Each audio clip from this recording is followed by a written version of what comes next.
Bike வச்சிருக்க boys R girls இந்த ஒரு வீடியோ மிஸ் பண்ணாதீங்க. உங்கள் பைக்கில் எந்த ஒரு இடத்துலனாலும் ரிப்பேர் வைங்க, ஆனால் இந்த ஒரு இடத்துல மட்டும் ரிப்பேர் வைக்காதீங்க. வாங்க என்னன்னு சொல்கிறேன். நம்ம செயினை பாருங்கள் எவ்வளோ ட்ரையாக இருக்குன்னு. இப்படியே போனால் செயின் கட்டாகி நம்ம தெருவில் தான் நிற்கணும்.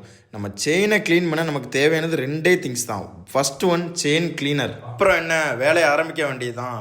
உங்கள் செயின் கிளீனராக உங்கள் செயினில் ரொம்பவே திக்காக அப்ளை பண்ணணும். இது பண்ணுறதுனால என்ன ஒரு பெனிஃபிட்னா, உங்கள் செயினில் தேவையில்லாத வர எக்ஸஸான சவுண்டு ஸ்டாப் ஆகும். ப்ளஸ் உங்கள் செயினோட லைஃபும் எக்ஸஸ் ஆகும். செயின் கிளியர் அப்ளை பண்ணி ஒரு 5 நிமிஷம் வெயிட் பண்ணி அப்புறம் நீங்கள் ஒரு துணியை எடுத்து நல்லா துடைச்சி எடுத்திங்கனாலே உங்கள் செயின் உள்ள மண் தேவையில்லாத டஸ்ட்டு எல்லாமே கையோடு வந்துடும். பார்த்தீங்கன்னா உங்களுக்கே தெரியும். செகண்ட் ஒன் பார்த்தீங்கன்னா செயின் லூப்பு. நான் ஃபஸ்ட்டு காட்டினது செயின் கிளீனர், அதை செயின் க்ளீன் பண்ணேன். இது செயின் க்ளீன் பண்ணுற அப்புறம் அப்ளை பண்ணக்கூடியது. இதுவும் மஸ்ட்டாக நீங்கள் அப்ளை பண்ணணும். ஓவராலாக வேலை முடிஞ்சிருச்சு. இதோட பிஃபோர் ஆஃப்டர் நீங்களே பாருங்கள் லாஸ்ட் பிக்சரில். வீடியோ பார்க்குற எல்லோரும் மறக்காமல் ஒரு ஃபாலோ பண்ணிவிட்டு போங்க. நல்லாயிருக்கும்னு நினைக்கிறேன் பண்ணால்.